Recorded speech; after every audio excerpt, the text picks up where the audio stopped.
ओम शांति, ओम शांति, ओम शांति, ओम शांति। आज 5 जनवरी 2024 बाबा ने मीठी मधुर मुरली में बताया कि तुम जो ये ज्ञान सुन रहे हो इसे तुम्हें अपने जीवन में धारण करना है, फिर दूसरों को भी कराना है। क्योंकि ये कौन सी पढ़ाई है?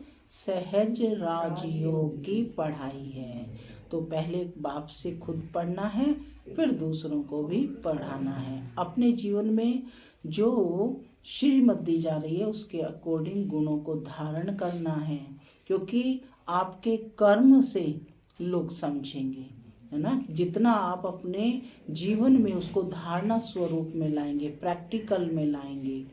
और जो बाबा का कहते हैं कि जो ड्रामा है वो उसमें हमारा कैसा निश्चय होना चाहिए? अटल निश्चय होना चाहिए। तो उसी के अकॉर्डिंग हमारा पुरुषार्थ भी निहित है। ड्रामा में हमारा पुरुषार्थ भी निहित है। सुनते हैं डायरेक्ट ईश्वरीय महावाक्य। बाबा कहते, मीठे बच्चे, बाप समान रूहानी टीचर बनो। जो बाप से पढ़ा है वह दूसरों को भी पढ़ाओ। धारणा है तो किसको भी समझाकर दिखाओ। आज का प्रश्न है, किस बात में बाबा को अटल निश्चय है? बच्चों को भी उसमें अटल बनना है। किस बात में बाबा को अटल निश्चय है? बच्चों को भी उसमें अटल बनना है। किस बात में? किस बात में अटल निश्चय है? बोलो भाई, किस बात में अटल निश्चय है? ड्रामा में। तो उत्तर सुनते हैं बाबा का। बाबा को ड्रामा पर अटल निश्चय है। बाबा कहेंगे जो पास्ट हुआ ड्रामा, कल्प पहले जो किया था वही करेंगे। ड्रामा तुम्हें ऊपर नीचे नहीं करने देगा, परंतु अभी तक बच्चों की अवस्था ऐसी बनी नहीं है, इसलिए मुख से निकलता है ऐसे होता तो ऐसे करते, पता होता तो ये नहीं करते। बाबा कहते, बीती को चितवो नहीं, आगे के लिए पुरुषार्थ करो कि ऐसी कोई भूल फिर से ना हो। ओम शांति। ओम शांति माना मैं आत्मा शांत स्वरूप हूँ। रूहानी बाप रूहानी बच्चों को बैठ समझाते हैं। बाप खुद कहते हैं, मैं जब आता हूँ तो किसको पता नहीं पड़ता, क्योंकि मैं गुप्त हूँ। कैसे हूँ मैं? गुप्त हूँ। गर्भ में भी जब आत्मा प्रवेश करती है तो प्रवेश होने का मालूम थोड़े ही पड़ता है। तिथि तारीख निकल ना सके, जब गर्भ से बाहर निकलती है तब वह तिथि तारीख निकलती है। तो बाबा की प्रवेशता की तिथि तारीख का भी पता नहीं लगता। कब प्रवेश किया, कब रथ में पधारे, माने ब्रह्मा के रथ में कब पधारे, कुछ पता नहीं पड़ता है। कोई को देखते थे तो वह नशे में चले जाते थे, समझा कुछ प्रवेशता है या कुछ ताकत आई है। ताकत कहाँ से आई? पूछ रहे हैं बाबा कि ये ताकत कहाँ से आई। मैंने खास कोई जप तप तो नहीं किया है। ब्रह्मा बाबा बता रहे हैं कि मैंने कोई खास जप तप तो नहीं किया, कोई मेरे अंदर आकर कि मुझे शक्ति की अनुभूति हो रही है। तो कहते हैं कि समझा कुछ प्रवेशता है या कुछ ताकत आई है। ताकत कहाँ से आई? मैंने खास कोई जप तप तो नहीं किया। इसको कहा जाता है गुप्त। तिथि तारीख कुछ नहीं। सूक्ष्म वतन की भी स्थापना कब होती है ये कुछ नहीं कह सकते। मुख्य बात है मन मना भव। बाप कहते हैं, हे आत्माएं, तुम मुझ अपने बाप को बुलाती हो कि आकर पतितों को पावन बनाओ। पावन दुनिया बनाओ। बाप समझाते हैं ड्रामा के प्लान अनुसार, जब मुझे आना होता है तो चेंज जरूर होती है। सतयुग से लेकर जो कुछ हुआ सो फिर रिपीट करेंगे। सतयुग त्रेता फिर जरूर रिपीट करेंगे। सेकंड सेकंड पास होता जाता है, संवत भी पास होता जाता है। कहते हैं सतयुग पास्ट हुआ, देखा तो नहीं। बाप ने समझाया है, तुमने पास किया है, तुम ही पहले पहले हमसे बिछड़े हो। तो इस पर गौर करना है, कैसे हमने 84 जन्म लिए हैं जो फिर हुबहू लेने पड़ेंगे। अर्थात दुख और सुख का पार्ट बजाना पड़ेगा। कौन सा पार्ट? दुख और सुख का पार्ट बजाना पड़ेगा। सतयुग में होता है सुख। जब मकान पुराना होता है तो कहाँ से छत बहती है और कहाँ से कुछ होता रहता है, तो फुरना हो जाता है कि इसकी मरम्मत करनी है। जब बहुत पुराना हो जाता है तो समझा जाता है कि यह मकान अब रहने के लायक नहीं है। नई दुनिया के लिए ऐसे नहीं कहेंगे, अब तुम नई दुनिया में जाने के लायक बनते हो। हर चीज पहले नई और फिर पुरानी होती है। अब तुम बच्चों को ये ख्याल में आता है, और कोई तो इन बातों को समझ ना सके। गीता, रामायण आदि सुनाते रहते हैं, उसमें भी ही बिजी रहते हैं। तुम हम भी इन्हीं धंधों में बिजी थे, है ना। रामायण सुनना, गीता सुनना, हम लोग भी इसी में ही बिजी थे पहले हैं। अब बाप ने कितना समझदार बनाया है। बाबा कहते हैं, बच्चे अब यह पुरानी दुनिया खत्म होने वाली है, अब नई दुनिया में चलना है। लोकेश बहन, कहाँ चलना है? नई दुनिया में। तो क्या करना है? तैयारी करनी है। ऐसे भी नहीं कि सब चलेंगे, सब मुक्ति धाम में बैठ जाएं। बाबा कहते ये भी कायदा नहीं है। प्रलय हो जाए। तुम जानते हो पुरानी दुनिया और नई दुनिया का बहुत ही कल्याणकारी संगम युग है। कौन सा समय है? हाँ, कल्याणकारी संगम युग। अब चेंज होनी है और फिर शांति धाम में जाएंगे। वहां सुख के भाषणा की कोई बात नहीं। गायन है, यज्ञ में विघ्न पड़े सो तो पढ़ते रहते हैं। बाबा कहते कल्प के बाद भी पढ़ते रहेंगे। तुम अब पक्के हो गए हो। यह स्थापना विनाश का छोटा सा काम नहीं है। विघ्न किस बात में पढ़ते हैं? बाप कहते हैं विघ्न किस बात में पढ़ते हैं? बाप कहते हैं काम महाशत्रु है, इस पर ही अत्याचार होते हैं। द्रौपदी की बात है ना, द्रौपदी की भी बात है ना। ब्रह्मचर्य पर ही सारी खिटपिट है। सतो प्रधान से तमो प्रधान बनना है जरूर। सीढ़ी उतरनी है, पुरानी दुनिया होनी है जरूर। इन सब बातों को बाबा कहते तुम ही समझते हो और सिमरन भी करते हो, और पढ़कर बाबा कहते पढ़ाना भी है, पढ़कर पढ़ाना भी है। टीचर बनना है, टीचर बनना है भाई, सबको टीचर बनना है। लेकिन एक टीचर को जीवन भर पढ़ना होता है, ठीक है। टीचर को स्टूडेंट लाइफ में इतना नहीं पढ़े हो, लेकिन टीचर लाइफ में हर रोज पढ़ना पड़ता है, ठीक है। तो टीचर बनना है तो रोज पढ़ना है। इन सब बातों को तुम ही समझते हो और सिमरन भी करते हो, पढ़कर पढ़ाना भी है, टीचर बनना है जरूर। नॉलेज बुद्धि में है तब पढ़कर टीचर बनते हैं। फिर टीचर से जो सीख कर होशियार होते हैं तो गवर्नमेंट उनको पास करती है। तुम भी टीचर हो, बाप ने तुमको टीचर बनाया है। एक टीचर क्या कर सकते हैं? तुम सब हो रूहानी टीचर। कौन से टीचर हो तुम?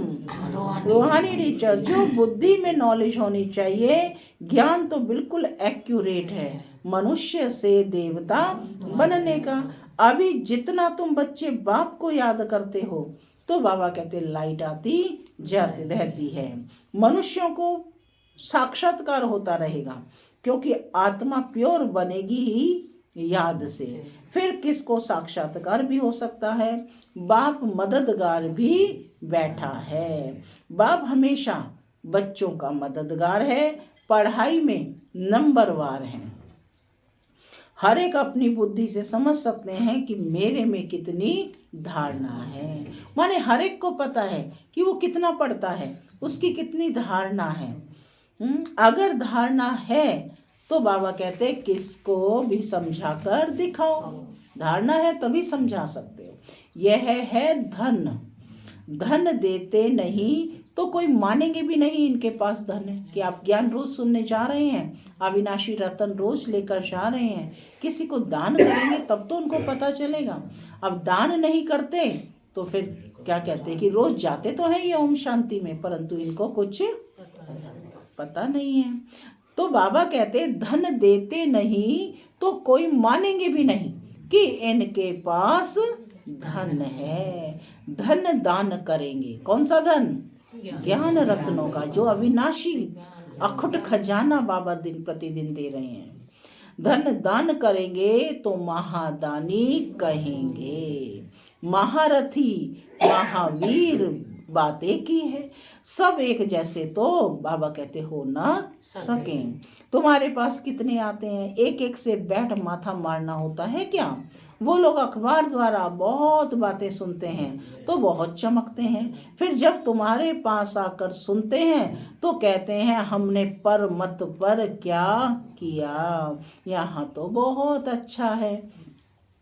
एक एक को ठीक करने में मेहनत लगती है। यहाँ भी कितनी मेहनत लगती है, फिर भी कोई महारथी, कोई घोड़े सवार और कोई प्यादा। ये ड्रामा में पार्ट है। यह तो समझते हो।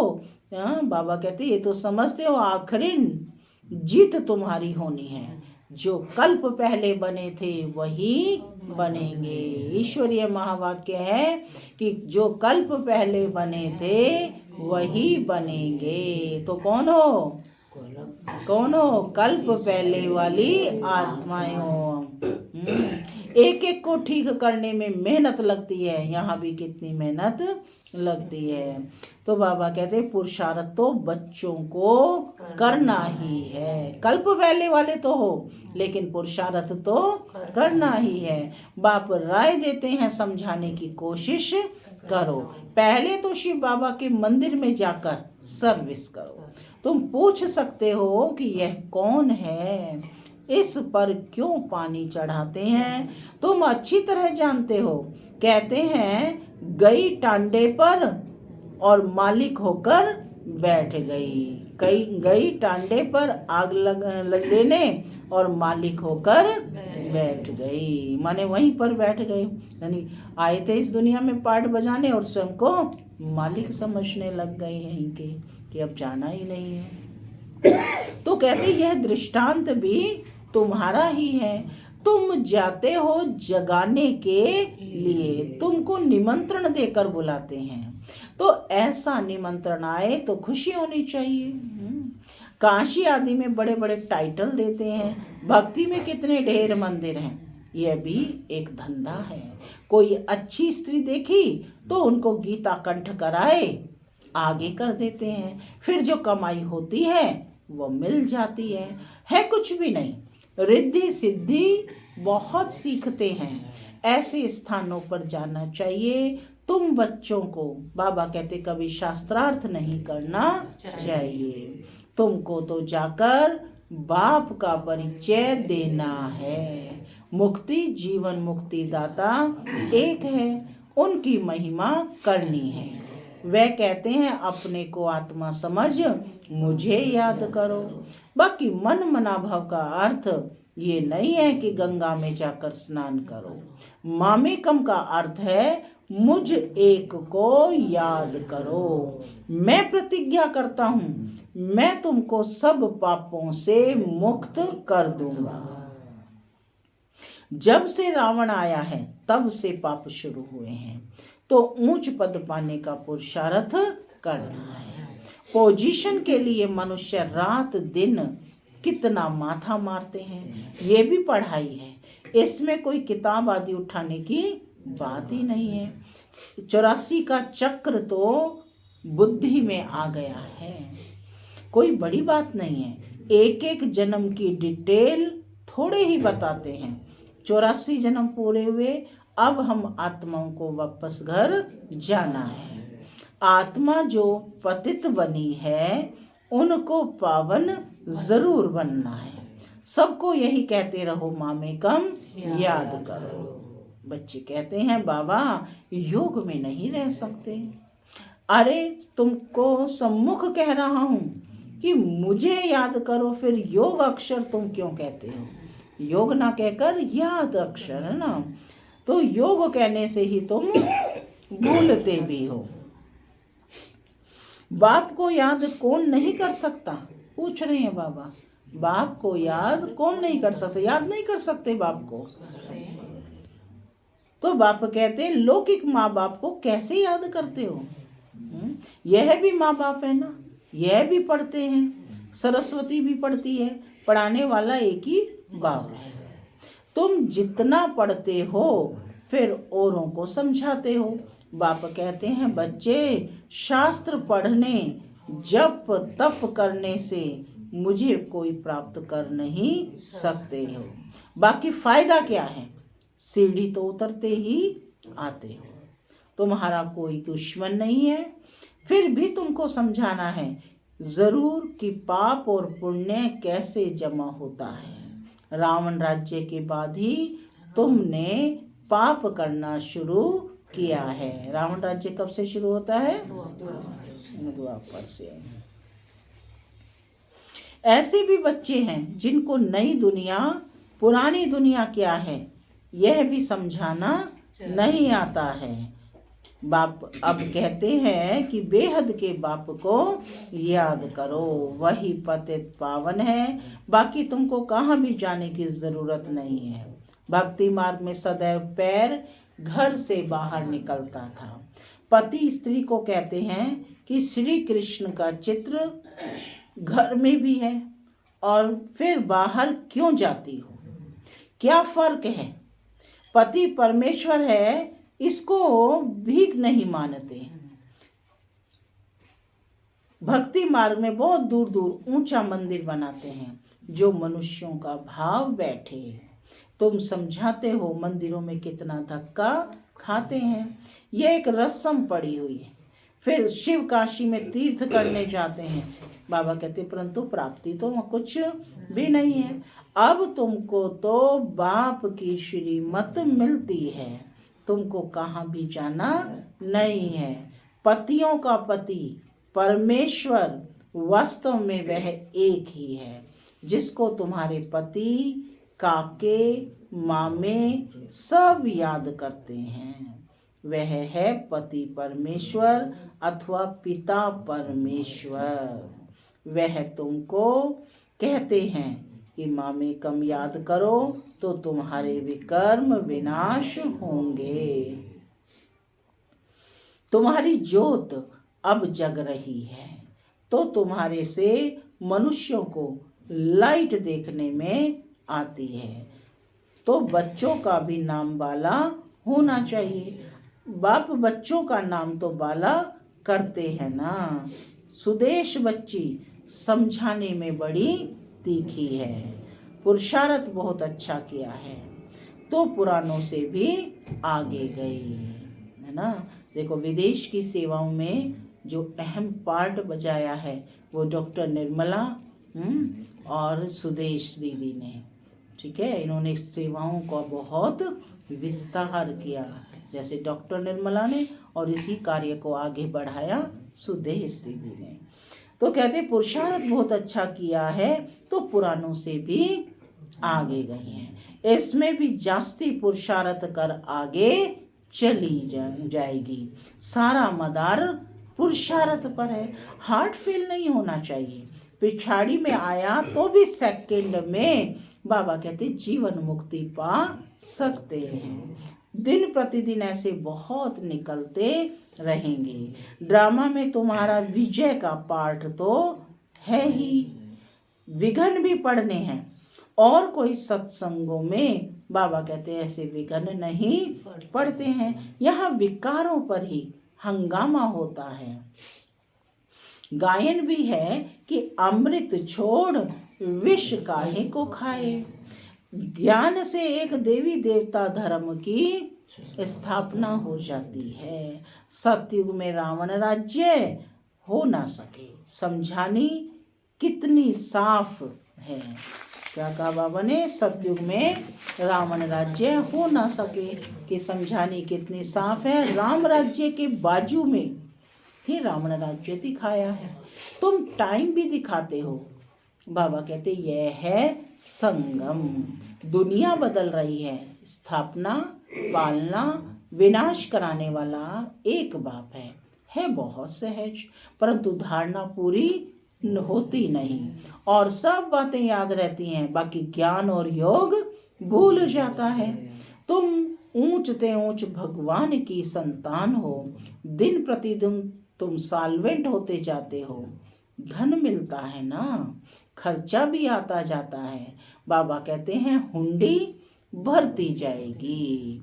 कल्प पहले मिसल ही तुम खर्चा करेंगे, कम ज्यादा ड्रामा करने नहीं देगा। ड्रामा पर बाबा का अटल निश्चय है। जो पास्ट हुआ वो ड्रामा। ऐसे नहीं कहना चाहिए कि ऐसा होता था, यह नहीं करते थे, अभी वह अवस्था आई नहीं है। कुछ ना कुछ मुख से निकल जाता है, फिर फील होता है। बाबा कहते हैं बीती को चितवो नहीं, कि जो हो चुका उसको बार बार बोलने से है ना कोई फायदा नहीं है। आगे के लिए पुरुषार्थ करो कि ऐसी भूल फिर ना हो। इसलिए बाबा कहते हैं कि चार्ट लिखो, इसमें बहुत कल्याण है। बाबा ने एक को देखा, सारी जीवन कहानी लिख रहे थे।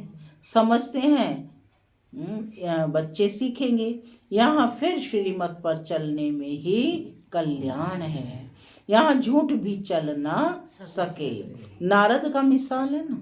चार्ट से फायदा बहुत है। बाबा फरमान करते हैं तो बच्चों को फरमान पर चलना चाहिए। अच्छा, मीठे मीठे सिके लदे बच्चों प्रति माता पिता बाप दादा का और गुड मॉर्निंग। रूहानी बाप की रूहानी बच्चों को नमस्ते। हम रूहानी बच्चों की रूहानी माता पिता बाप दादा को याद प्यार गुड मॉर्निंग और नमस्ते। नमस्ते सदा रहो हंसते। धारणा के लिए मुख्य सार। पहला, ज्ञान धारण कर दूसरों को समझाना है। ज्ञान धन दान करके महादानी बनना है। किसी से भी शास्त्रार्थ न कर बाप का सत्य परिचय देना है। दूसरा, तुम्हें बीती बातों का चिंतन नहीं करना है। ऐसा पुरुषार्थ करना है जो फिर कभी भूल ना हो। अपना सच्चा सच्चा चार्ट रखना है। वरदान, योग द्वारा ऊंची स्थिति का अनुभव करने वाले डबल लाइट फरिश्ता भव। वरदान है, योग द्वारा ऊंची स्थिति का अनुभव करने वाले डबल लाइट फरिश्ता भव। आप राजयोगी बच्चे योग में ऊंची स्थिति का अनुभव करते हो। हठ योगी फिर शरीर को ऊंचा उठाते हैं। आप कहाँ भी रहते ऊंची स्थिति में रहते हो, इसलिए कहते योगी ऊंचा रहते हैं। आपके मन की स्थिति का स्थान ऊंचा है क्योंकि डबल लाइट बन गए। वैसे भी कहा जाता है कि फरिश्तों के पांव धरनी पर नहीं होते। फरिश्ता अर्थात जिसकी बुद्धि रूपी पांव धरती पर ना हो, देह भान में ना हो, पुरानी दुनिया से कोई लगाव ना हो। स्लोगन है, अभी दुआओं के खाते को संपन्न बना लो तो आपके चित्रों द्वारा सबको अनेक जन्म दुआएं मिलती रहेंगी। अभी दुआओं के खाते को संपन्न बना लो तो आपके चित्रों द्वारा सबको अनेक जन्म दुआएं मिलती रहेंगी। तपस्या मास चल रहा है। अव्यक्ति साइलेंस द्वारा डबल लाइट फरिश्ता स्थिति का अनुभव करो। फरिश्ता स्थिति का अनुभव करने के लिए अभी अभी आवाज में आते, डिस्कस करते, कैसे भी वातावरण में रहते, सेकंड में सर्व संकल्पों को स्टॉप कर आवाज से परे न्यारे फरिश्ते स्थिति में टिक जाओ। अभी अभी कर्मयोगी, अभी अभी फरिश्ता अर्थात आवाज से परे अव्यक्ति साइलेंस की अनुभूति। यही अभ्यास लास्ट पेपर में विजयी बनाएगा। ओम शांति, ओम शांति।